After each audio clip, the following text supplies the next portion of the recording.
Welcome, everyone, to the Real News Network podcast. My name is Maximilian Alvarez. I'm the editor-in-chief here at The Real News. And I'm Mel Buer, staff reporter. It's so great to have you all with us. Before we get rolling today, I want to remind y'all that The Real News is an independent, viewer and listener-supported grassroots media network. We don't take corporate cash, we don't have ads, and we never put our reporting behind paywalls. Our team is fiercely dedicated to lifting up the voices and stories from the front lines of struggle across the U.S. and around the world. But we cannot continue to do this work without your support. And we need you to become a supporter of The Real News now. Just head over to therealnews.com/donate and donate today. It really makes a difference.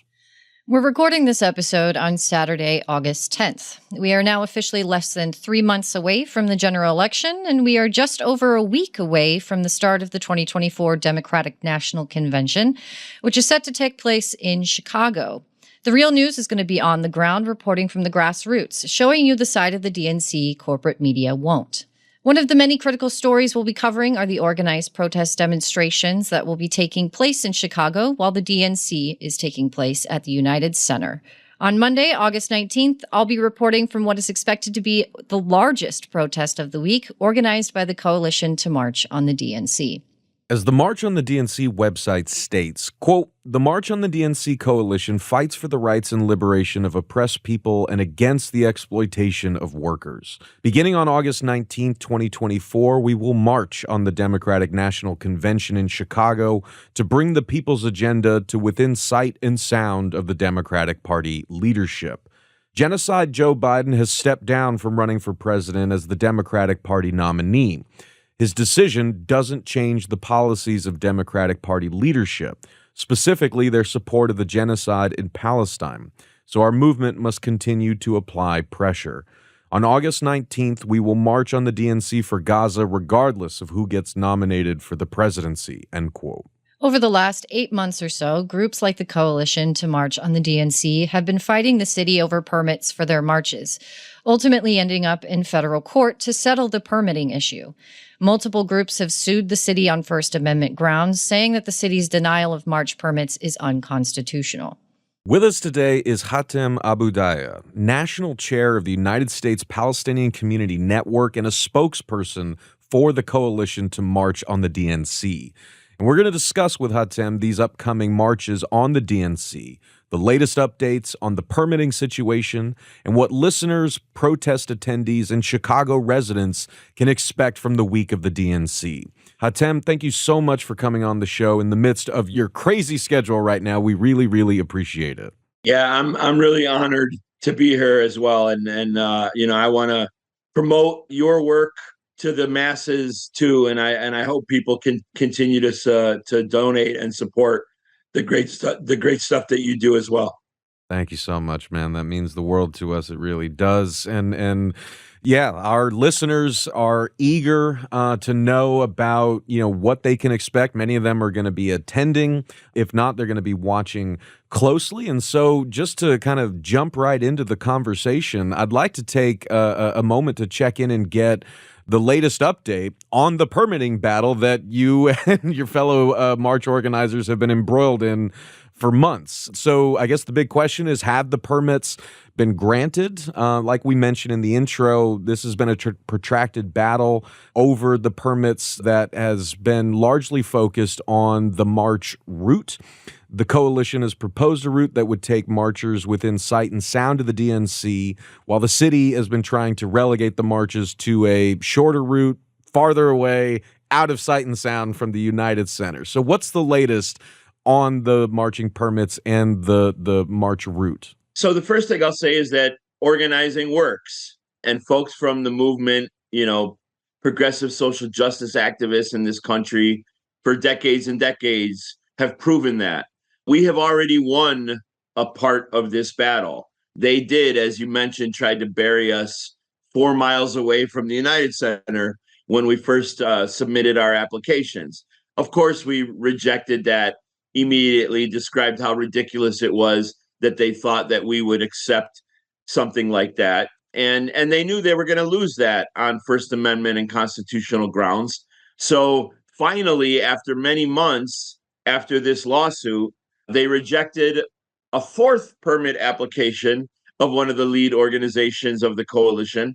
But this time, when they offered an alternative, they did put us within sight and sound. Now, the challenge that we're dealing with right now is really a common sense political challenge, even for the city. When we say it's in the best interest of the city as well as the protesters that we need to extend the march, it's based on, decades and decades of experience.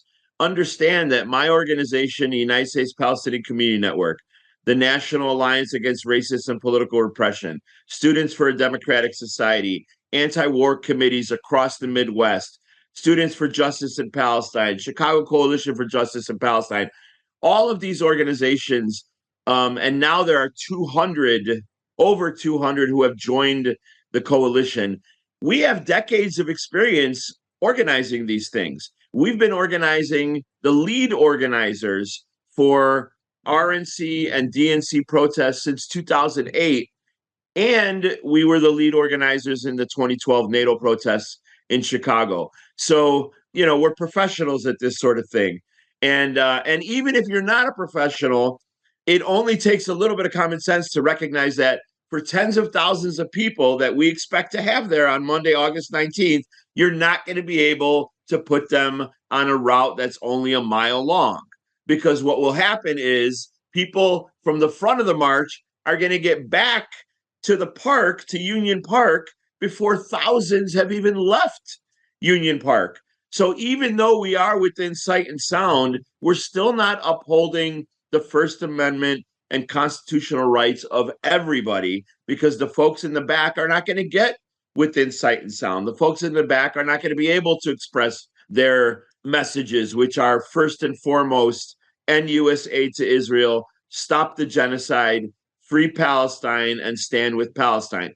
That is the center of these protests, but it wasn't always the center of these protests. The other thing to recognize is that USPCN joined this coalition in April of 2023. The day after they announced that it was going to be in Chicago, we helped form the Coalition of March on the DNC, because we're not a one-issue organization and we're not a one-issue community. Palestinians and Arabs here who have been fighting for decades for Palestinian self-determination and liberation care about all the other issues that the Coalition of March on the DNC cares about as well. Immigrant rights, police accountability, stopping police crimes, Black liberation, women's rights, reproductive rights, LGBTQ rights. All of these issues are also at the forefront. But when October came around, we recognized that this was a U.S.-supported genocide. We saw that thousands and thousands were being killed in these massacres, and that the U.S. not only was not saying anything about it, they were openly supporting it, unequivocally, diplomatically, politically, militarily, financially. We knew immediately, and everybody in the coalition knew immediately, that we were going to have to center Palestine for the DNC. And ever since we have, and all of the 200 organizations that have signed on to this thing have had to say that they accept that we're centering Palestine here. And that's why it's incredible that it's this big. It's incredible that it's this broad. But nobody who has been watching the United States and the rest of the world in the last 10 months should be surprised that Palestinians have such incredibly broad support within the movement. So they've still rejected your permits. Are these hearings still happening in federal court? Have you received a ruling from the judge? Because last I checked, you had a hearing on the 5th about the permitting situation and about the route. Yeah, we expected a ruling on that day or within a couple days of that, but the judge has still not ruled. We have a status hearing coming up on the 13th, which is Tuesday at 2:30 Chicago time. And I can't imagine that she's not going to rule on that day. Now, again, they've met the legal burden after real strong political and legal pressure. These city attorneys are the same city attorneys who advised Rahm Emanuel, Mayor 1%, to not show the video and disclose the video of the killing of Laquan McDonald in Chicago a few years back, if you remember that case. They are the ones who recommended that he not release that tape. They said, you will lose the election if you release this tape. And the tape did not get released before the election. That's the kind of city attorneys that we're dealing with here. They have not been negotiating in good faith with us. They have blindsided us a number of times after making agreements and promises to us. And so we're not surprised that that's happening from that entity. But, we also live in a different Chicago now. In fact, I've said this to some people kind of laughingly, which, I kind of wish it was Rahm Emanuel that was the mayor, because, in a battle against a Zionist pig like him, like I know that we knock people over the head, but today's administration in Chicago is a friendly one. It has friends of ours in it. It has people from the movement in it. It has organizers in it. The mayor himself is a former organizer and with the Chicago Teachers Union. And so, we are negotiating with the city, but at the same time, we're dealing with this kind of reactionary, backwards elements within the city attorney's office, what they call corporation counsel in Chicago, and they've blindsided us, like I said, a number of times. So what we're dealing with now is that they have not budged on the issue of the route. The other thing that they've done is they've made an argument that we needed to turn onto side streets. Again, same thing. You turn onto side streets, you cause a big log jam, with these thousands and tens of thousands of people. A log jam potentially for folks like you all and others who are experienced with these kinds of things is going to have people actually stopped for minutes at a time, 10, 15, 20 minutes. And what happens inevitably in that situation. Somebody sees that there's an open street. They want to try to, run to it or walk to it or get some space. And we've asked the cops directly, what is going to happen when we're walking down this thoroughfare, Washington Boulevard, and you force us to make two sharp turns onto narrower streets, and folks see that there's, the bigger street that we were just on is open and they want to walk to it. Will they be subject to arrest? We asked repeatedly, and finally they answered and they said, yes, they'd be subject to arrest. So we're saying, why do you want that? We don't want that. The city doesn't want that. So just give us the longer route, give us the wider streets. And they have not budged. They continue to claim that we don't know where the Secret Service is putting their fencing. But, at what point are we going to know that? And at what point are you going to disclose that information so it's on the public record so that we can, you can make an argument and the world can hear why it is that you're restricting our rights? It seems to me that the city is deliberately creating a dangerous situation for, 20 plus thousand people when you're on side streets with front yards. I mean, first off, it's a nuisance for the people who live there. You're not trying to create a nuisance for these folks in these neighborhoods. You don't want people walking over people's lawns and, potentially creating dangerous conditions if someone has a medical emergency in their house or something like that. But yeah, these smaller streets are, if you're going to be filling it up with 20,000 plus people, the potential for dangerous situations to come from panics in the crowd or any of that nature should be something that is paid attention to. You would think that the city would be wanting to avoid situations like that. Yeah, that's what we're saying. Ball's in their court at this point. And Mel, it actually sounds like you might have listened to our Instagram video that we made at the last court hearing, because we said just that. This is a community that is mostly Black. It's the west side of Chicago, the historic west side of Chicago. Folks who are already going to be burdened so unimaginably by the DNC already. There's going to be checkpoints. People are going to have to be searched when they're trying to leave their homes, trying to get back to their homes after work. There's going to be street closures everywhere. And now, they're saying, let's also allow tens of thousands of people to march on lawns and step on flower beds and that sort of thing. We don't want to burden that community. In fact, we have a number of Black-led organizations, including the main Black-led organization in our coalition, the National Alliance Against Racist and Political Repression, together with the Alliance, USPCN, and many others, have been flyering and door knocking in those communities. And people have been great. They've been so gracious in accepting us and recognizing how important this DNC is,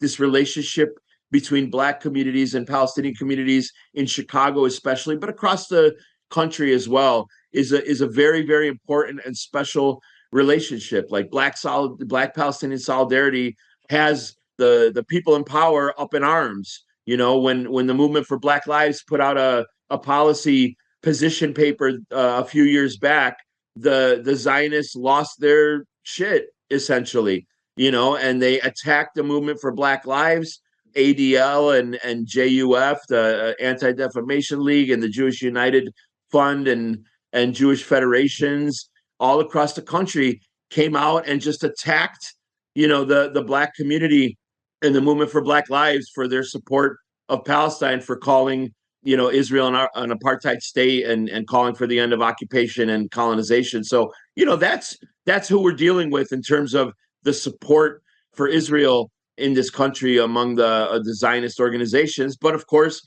it's not just the Zionist organizations; it's the top leadership in Congress, and of course, the Biden and Harris administration as well. So, you know, this thing is going to be huge. It's going to be historic. It's going to be the largest mobilization for Palestinian rights in the history of Chicago. And it is going up against the strongest, most powerful empire in the history of the world. We recognize who's in power. We recognize who the enemy is. People are asking, why are you protesting against the Democrats? Well, you know, if the Republicans were in party and the Republicans had the president, then the event of the season would have been the RNC. It turns out that the folks who are most responsible, who are most complicit for the genocide, for the killing of 40,000 people, for the killing of 100 people at another school that was bombed just yesterday by the Israelis.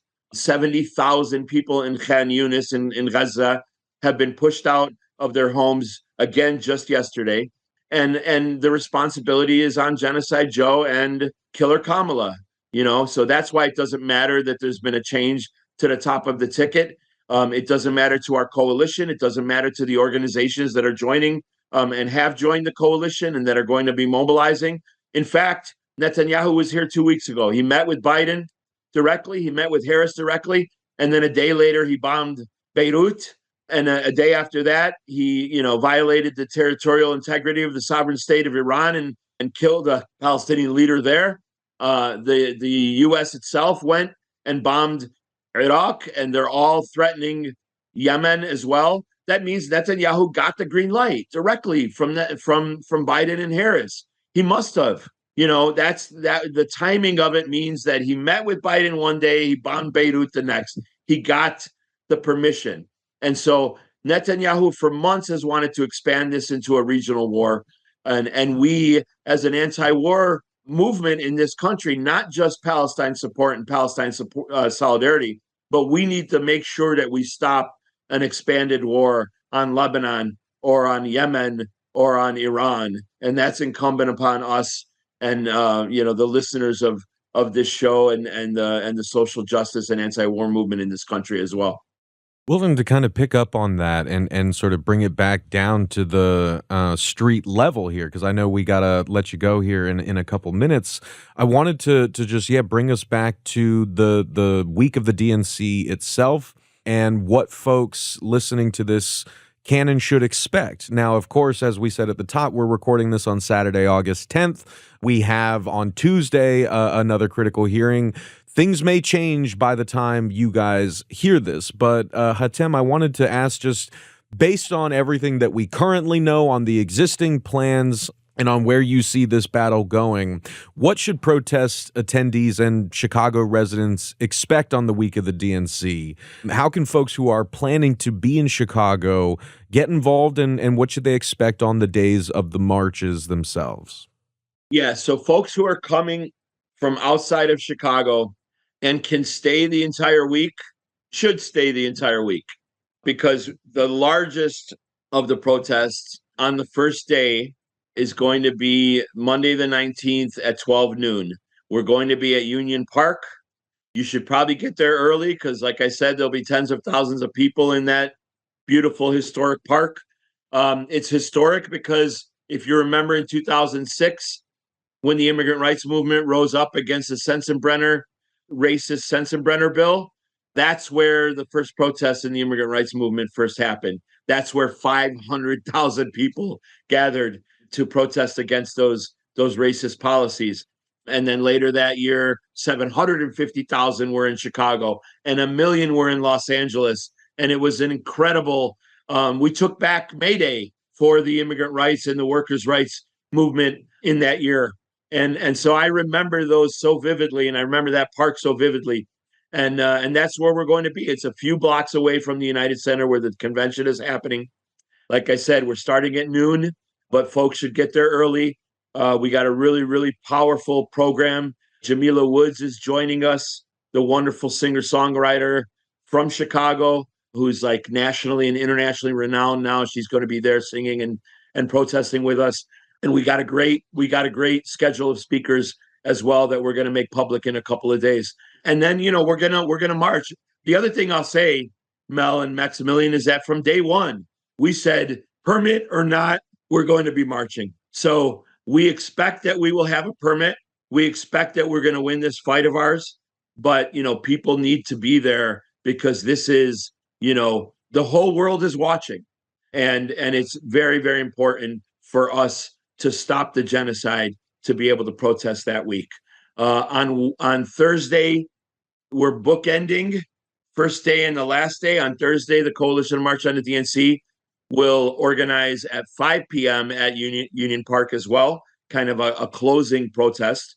On Wednesday evening at 4 p.m., the local Chicago Coalition for Justice in Palestine, of which USPCN is also a leader, will be leading a protest on Wednesday. So there's a lot of activities going on, a lot of protests going on, and a lot of opportunities for folks to join in. If you can only come for the first day, and we know that working people can't, take 4 days off to protest necessarily. If you can only come for the first day and you're coming from across the Midwest or from the West Coast and the East Coast and the South, we know folks are coming from there as well. Make sure you come on Monday at noon. And if you could stay for Wednesday at 4, stay for Thursday at 5, join us the whole week and continue to put out the call that says free Palestine, stand with Palestine, end U.S. aid to Israel, and stop the genocide. Bit of a follow-up question. What about the folks who can't make it to Chicago for the DNC? What is your message to people out there about how they can get involved, why they should, what they can do from their home or from a distance to support the coalition and to support these marches while the DNC is happening? I think what we need to continue to do, like one of the things that has been really incredible about this movement as well, is the sort of the escalation.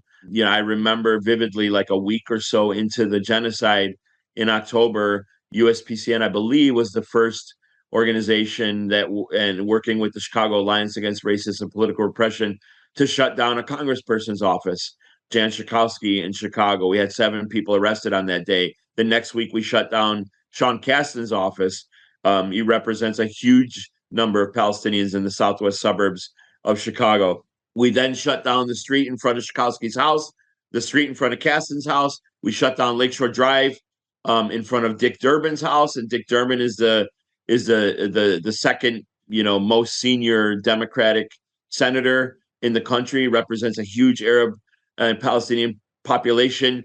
Pays lip service to how much he cares about us and our rights, and never ever has stepped up truly and strongly in support of Palestine and in condemnation of Israel. So I think people in other places should pay really close attention to the Coalition of March on the DNC's social media. There's a lot of information there, a beautiful toolkit that folks can use with flyers and action alerts and social media storms and all of that sort of thing, how to contact your Congress people, how to contact the White House, and continue to work together with us in making these demands. But, find out who the people in power are. And even if they're Democrats, and even if they got a little bit of better policies domestically than the Republicans do, which we also recognize and understand. But, hold them to account, escalate, go to their offices, do these advanced actions. I think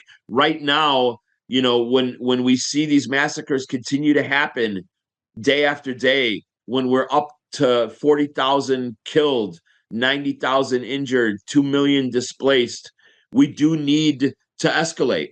I know that a lot of your listeners are also organizers and social justice activists, and they know what it means to escalate. Power concedes nothing without a demand, and we have to escalate because the people in power continue to support Israel unequivocally. It's unacceptable. It's unacceptable. It's unacceptable to hear Kamala Harris say we need aid, humanitarian aid for the people of Gaza. To be honest with you, absolutely we knew that. We need that. The U.S. is responsible for those people being killed and displaced. So the U.S. is responsible for providing aid. But the people of Gaza are a very, very proud people.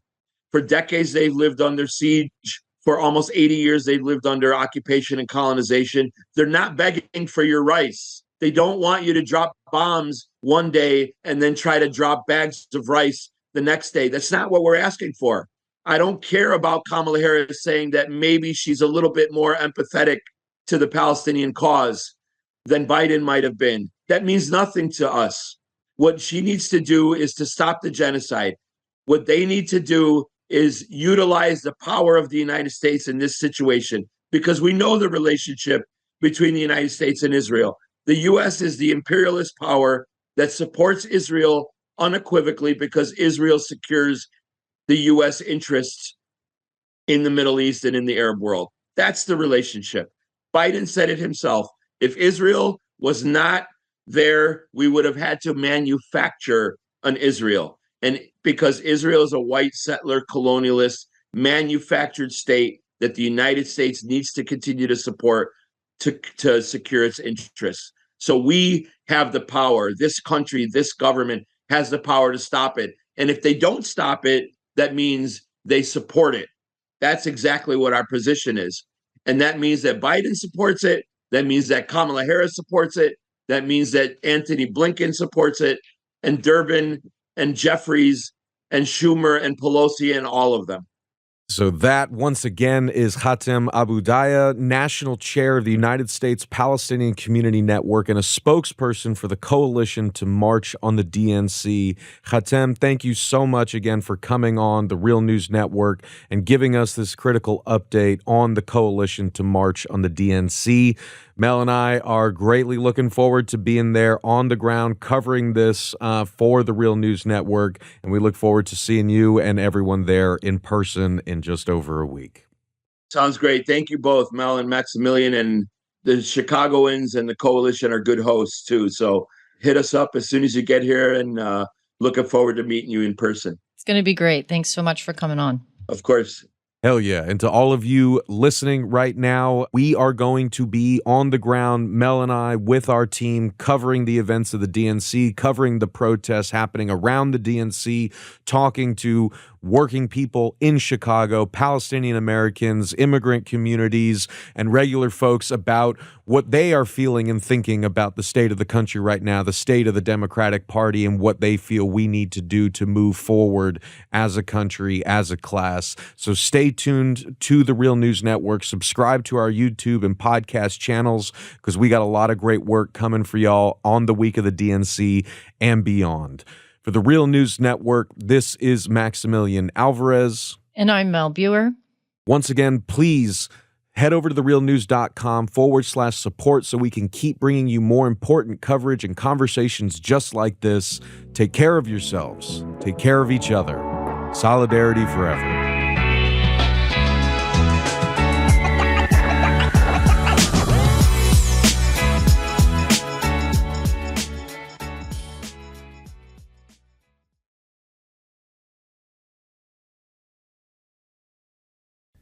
Thank you so much for watching the Real News Network, where we lift up the voices, stories, and struggles that you care about most.